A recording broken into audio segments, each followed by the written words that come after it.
Hello and welcome to the next instalment of Deconstructing the Brahms Clarinet Sonatas. Welcome to the second sonata in E flat major. And I'm going to continue doing in these sets of videos what I did with the first sonata. We're going to analyse it bar by bar, phrase by phrase, and incorporating the piano part as well, which is being played by music -1. Because the piano part in these Brahms sonatas is just as integral to the performance as the clarinet part. Now, after the dark intensity of the first sonata and the rather cheekiness of the last movement, the second sonata is a lot more relaxed. I think the first movement is actually to an extent quite languid and requires a very, very warm sound.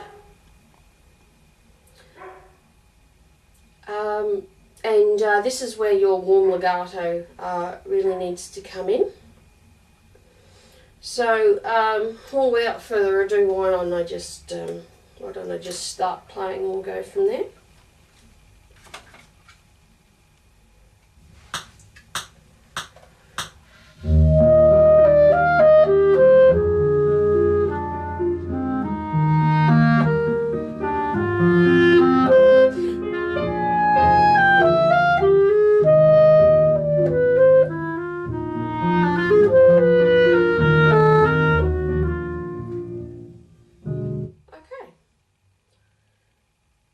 Now, let's take this to bits. In the first phrase, and with Brahms, you'll find there's a lot of throat tones in this movement, and you want them very warm. Is here, the phrase doesn't really end until about the middle of bar 8. So you want to keep it going all the way through. Even though there are rests, the phrase continues. So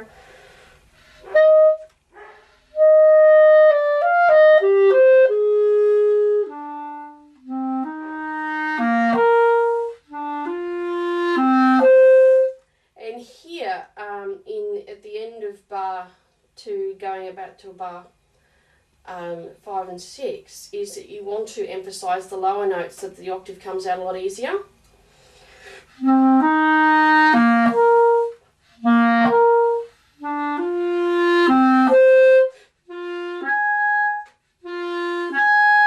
And here, really relax on the B flat. Don't pinch for it because it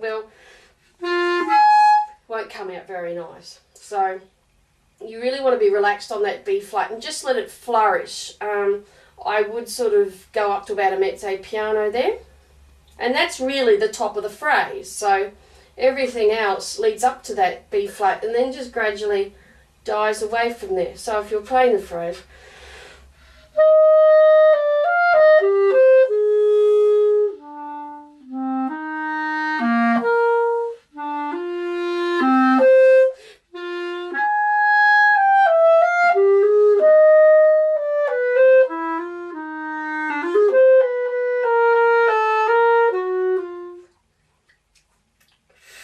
so yeah, the B flat's really the top of the phrase. So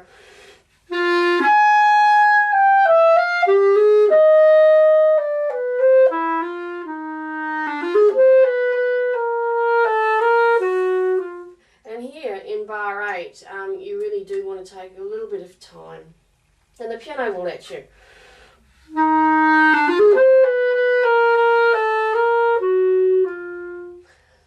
And I know this particular piano part allows you to do that.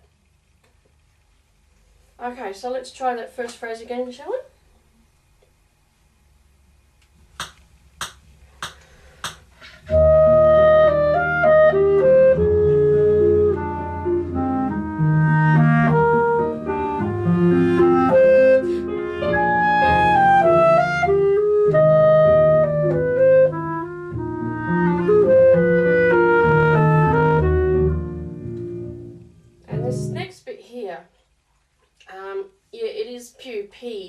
because you are in sort of the throat tone, lower register of the instrument, we're aiming for a richness here.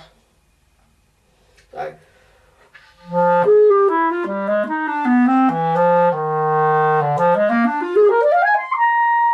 And here, really, just relax. Those top notes are going to come out with you pinching them. If anything, relax the higher you get. So.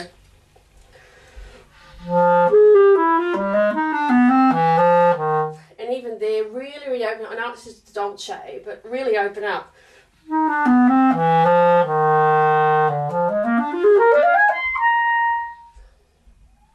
And be aware that that 5, now with this recording, it won't give you any time with the 5, but I've often been told with this particular bar 10, to play the 5 in the time of the 4 and stretch it out just a little bit. But you can't do this on this Music -1 recording, so.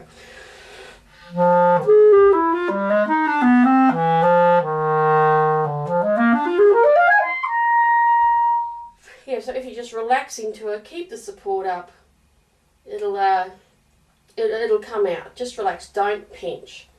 And these next little phrases.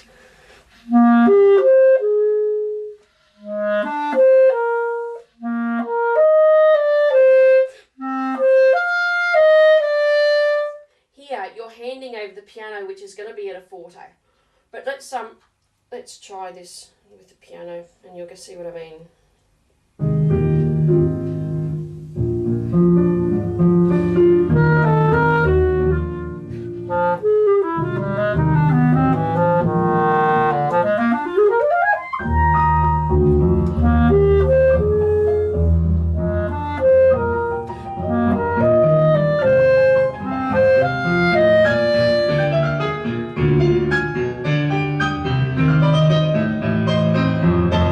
So here you are handing over to the piano.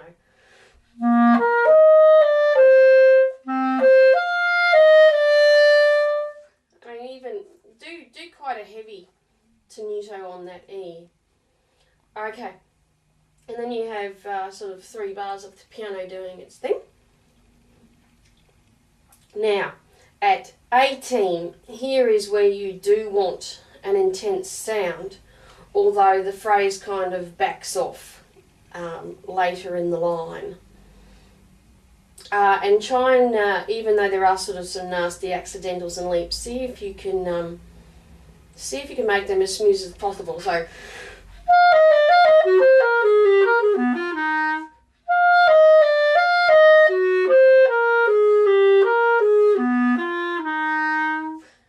So that you go, and you're handing back from the piano here, because the piano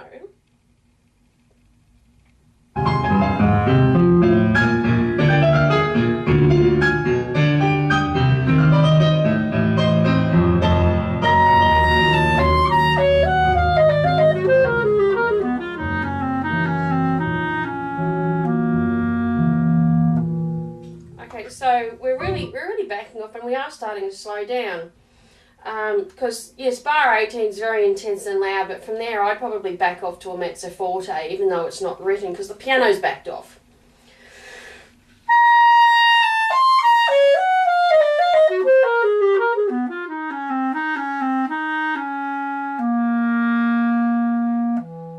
And the piano part in this Music -1 does let you do that.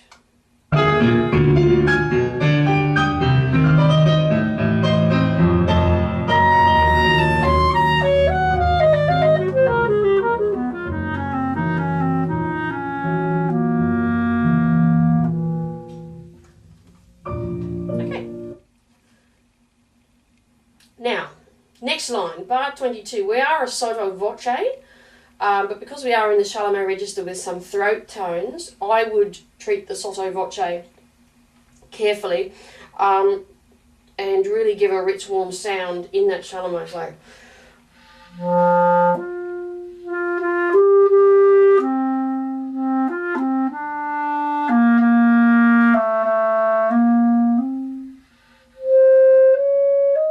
Be aware that's all one phrase.